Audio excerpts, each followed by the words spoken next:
Hey everyone, welcome to my channel, The Mondazir Critique. I'm Pascal, and in today's video, we are going to be discussing the probable biggest movie of the year, Deadpool and Wolverine, which stars Ryan Reynolds as Deadpool and Hugh Jackman reviving his role as Wolverine, aka Logan. We also have Rob Delaney, Marina Baccarin, and Leslie Uggams returning as well. Marvel has been struggling to make a quality movie since Endgame in 2019, in my opinion, and in the opinion of many other people, a fact that is hammered home time and again in this movie. So I did not have high hopes for a third Deadpool movie. I expected to be let down and a bit underwhelmed, but guys, I actually really enjoyed it for some reason. It shocks me. I know I'm in the minority with most critics that I've seen talk about it. So many see it as a cynical move on Marvel's part, and they're not wrong about that. More on that later.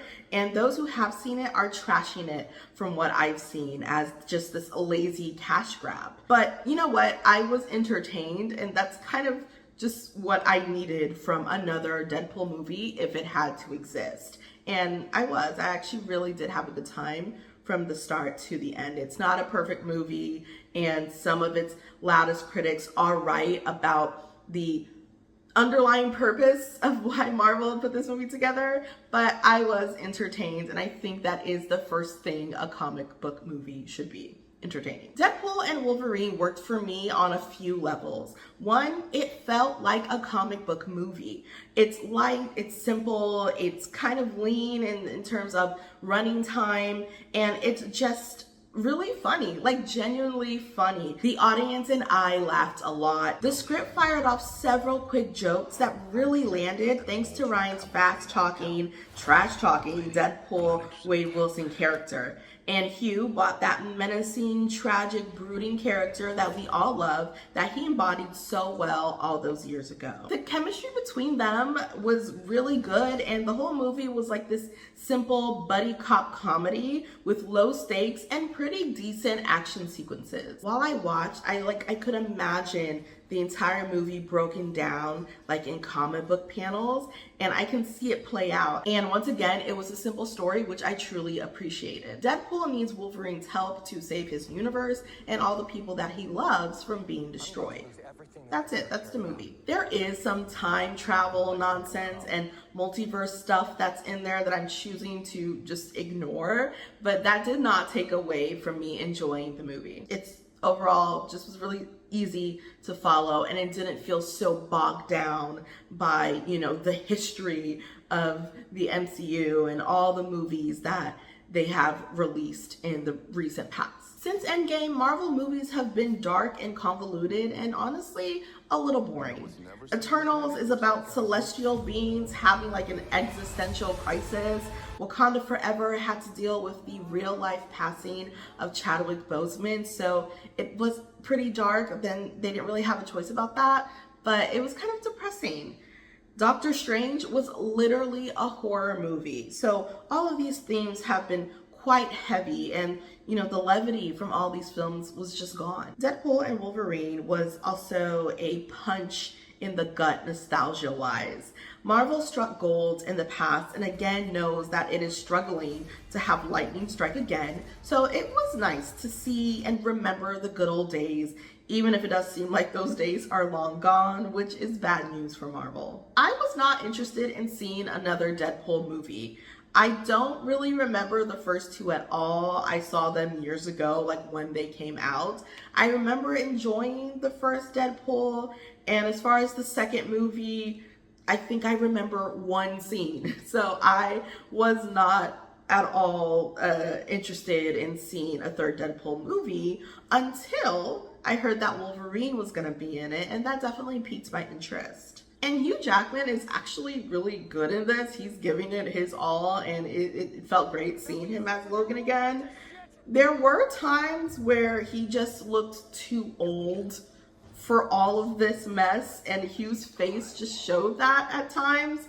He really did kind of feel out of place, and although that's like kind of what's happening in the movie, it just did not fit for this project. It just felt really unfair to do this to this character that most people loved, and they felt bowed out really gracefully with Logan. Logan came out way before Marvel started doing this multiverse business where no character is ever really dead because there are variants everywhere. And it just did feel off to drag this character into this thing that's not really working for Marvel currently, which brings me to the negative aspects of this movie. It may sound like I'm talking out of both sides of my mouth, and maybe I am, because even though I like the nostalgia this movie desperately clings on to bring some pathos to this otherwise light movie, it's not fair to only rely on nostalgia to get butts in seats. You know, a cynical reading of this movie feels like Marvel is cheating.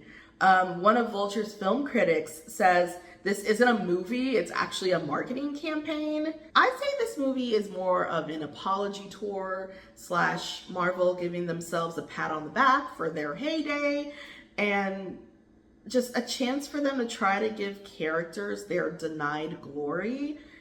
I won't spoil who is in this movie, although if you go on IMDb, they already list everybody that appears, even though the trailers and the actors kept it a big secret. But it is just such a cop-out and a little bit of a cheat to reference old characters and poke fun at their box office bombs or try and make people appreciate them now.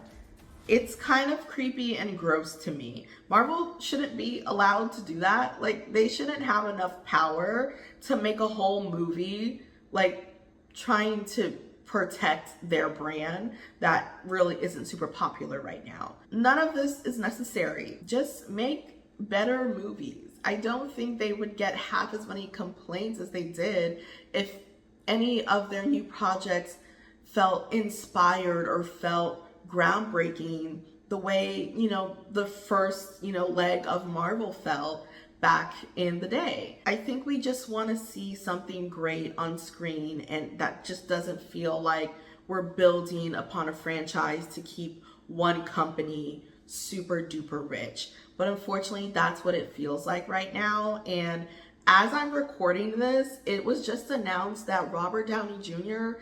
is returning to the MCU to play a completely different character. The reports are saying that he is going to be Doctor Doom. And this just perfectly aligns with what is the issue with Marvel right now. Why are you trotting back old characters? I think it's just such evidence that they really don't have any gold left to offer. I think that this is them admitting that Robert Downey Jr. was the best that they had, and they need to get that feeling back. But this is not the way. Do not bring him back to play a different character. That is so strange. You cannot rewrite history in this way. That is not the purpose of making a movie, is to like try and get people on your side again. That is not an artistic vision. That being said, I did actually like this movie, but trust me when I say I am grading on the largest of curves.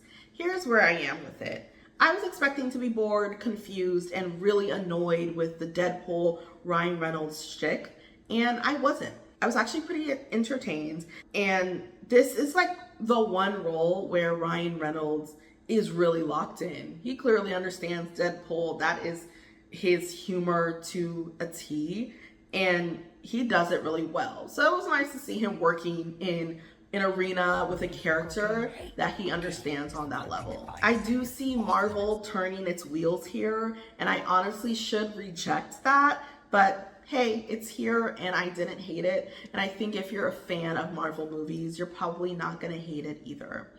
And that is the Mondazir critique. Thank you so much for watching, and I'll see you guys later.